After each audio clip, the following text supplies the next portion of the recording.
Salam sejahtera dan selamat datang sekali lagi ke channel ini Current Sphere MY. Apa kabar semua?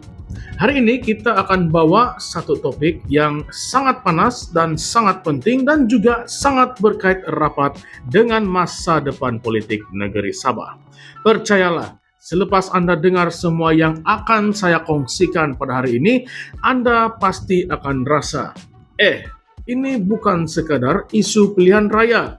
Ini adalah soal siapa pegang kuasa, siapa yang berstrategi di belakang tabir, dan siapa yang bakal tentukan arah tuju Sabah 5 tahun akan datang. Baiklah, mari kita mula dengan satu fakta penting yang mungkin ramai orang tidak perasan. Speaker Dewan Undangan Negeri Sabah Datuk Seri Kadzim Yahya baru-baru ini sahkan bahwa penggal ke-16 DUN Sabah akan tamat secara automatik pada 11 November 2025. Bukan Oktober, bukan Desember. Tarikh rasmi sidang pertama yang dikira sebagai permulaan penggal ialah 12 November 2020. Walaupun ramai yang ingat tarikh angkat sumpah 9 Oktober 2020 itu sebagai permulaan, rupanya tidak. Itu hanyalah sesi angkat sumpah dan bukan sidang rasmi Dewan. So, ini bermaksud kalau tidak ada pembubaran lebih awal, DUN Sabah akan tamat sendiri pada 11 November 2025 dan PRN mesti diadakan selepas itu dalam tempo 60 hari. Tetapi, itu hanyalah teori. Hakikatnya, ramai pemerhati politik dan ahli strategi percaya bahwa pilihan raya negeri Sabah mungkin akan berlaku lebih awal. Ada yang sebut Julai 2025 sebagai bulan yang paling sesuai. Kenapa? Sebab bulan Mei kita ada sambutan keamatan yang berlangsung sebulan penuh.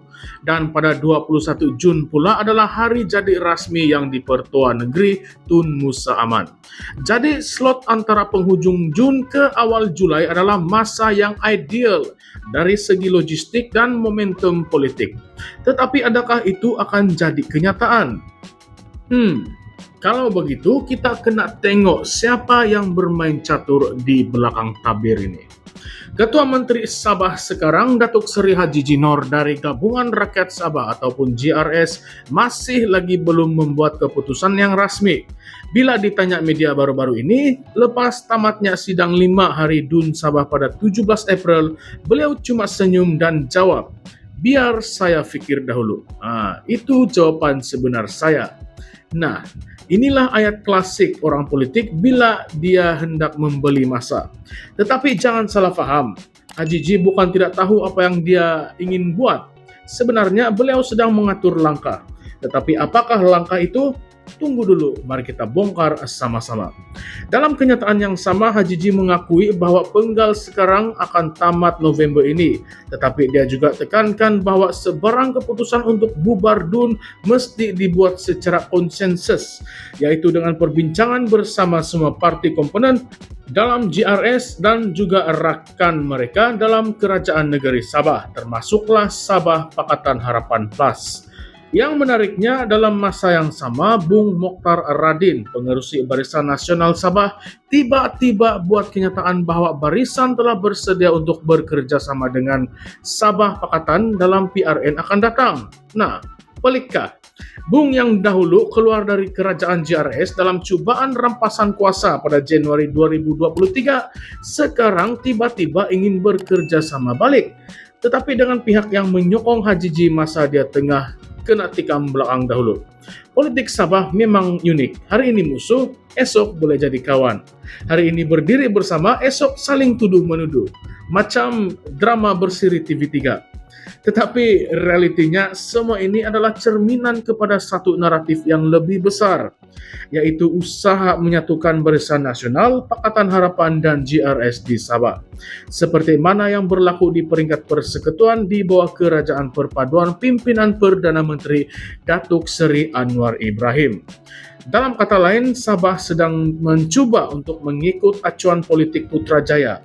Soalnya, adakah itu baik untuk Sabah atau kita hanya menjadi catur dalam permainan kuasa elit politik pusat? Hajiji dalam ucapannya, yang penting adalah kestabilan politik dan perpaduan. Selagi ia membawa kebaikan kepada negeri dan rakyat, kita terbuka untuk berbincang. Bunyi macam ikhlas, tetapi bila kita tengok sejarah, kita kena tanya, siapa yang betul-betul ikhlas di dalam politik? Nah, coba kamu jawab. Seterusnya, mari kita imbas balik apa yang berlaku Januari tahun lepas.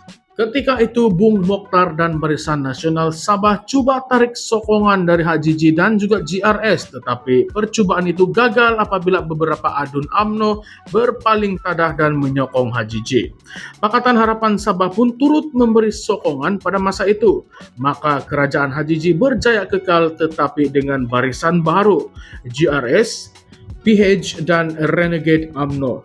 Maka lahirlah Sabah Pakatan Harapan Plus. Tetapi adakah ini gabungan yang stabil atau hanya pakatan sementara demi kelangsungan kuasa? Sekarang ini Hajiji juga perlu selesaikan isu paling penting sebelum mengumumkan tarik PRN, yaitu pembahagian kerusi.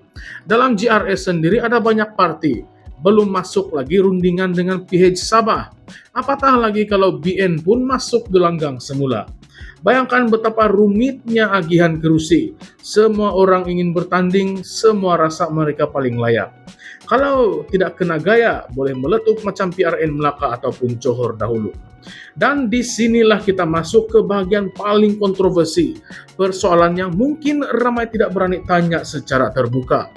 Adakah Hajiji sedang main politik massa untuk tunggu populariti kerajaan perpaduan di peringkat pusat stabil dulu sebelum dia menjual jenama kerjasama itu kepada rakyat Sabah? Adakah terdapat perjanjian sulit antara Hajiji, Anwar, dan Tun Musa Aman yang kini menjawat jawatan yang dipertua negeri bagi mengukuhkan pengaruh politik mereka dalam PRN akan datang? Dan persoalan yang paling besar, adakah rakyat Sabah benar-benar menjadi keutamaan dalam percaturan ini?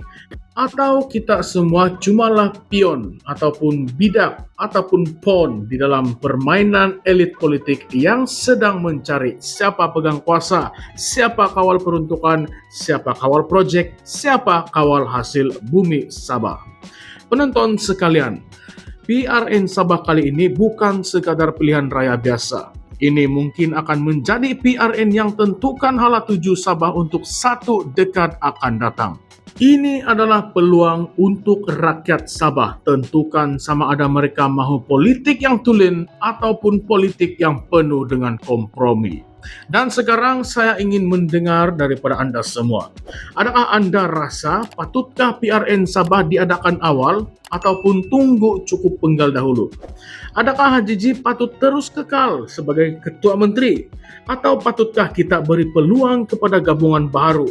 Mungkin GRS PHPN untuk buktikan mereka mampu bekerja sama demi rakyat.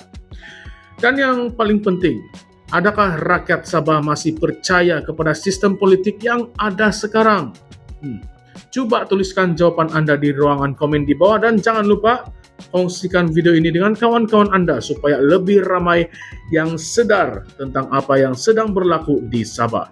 Dan kalau anda sukakan konten seperti ini, jangan lupa untuk tekan butang like, subscribe kepada channel ini Currents VMY dan aktifkan lonceng notifikasi supaya anda tidak terlepas sebarang update daripada kami. Kita akan terus kupas isu-isu politik paling panas di Sabah, di Malaysia, dan serantau. Ini bukan sekadar berita. Ini adalah soal kuasa, masa depan, dan juga suara rakyat. Terima kasih kerana bersama-sama kami di Currents VMY, membongkar realiti, merungkai kuasa. Kita jumpa lagi di dalam video yang seterusnya. Salam sejahtera, salam hormat semua, dan sekian sahaja untuk hari ini. Terima kasih.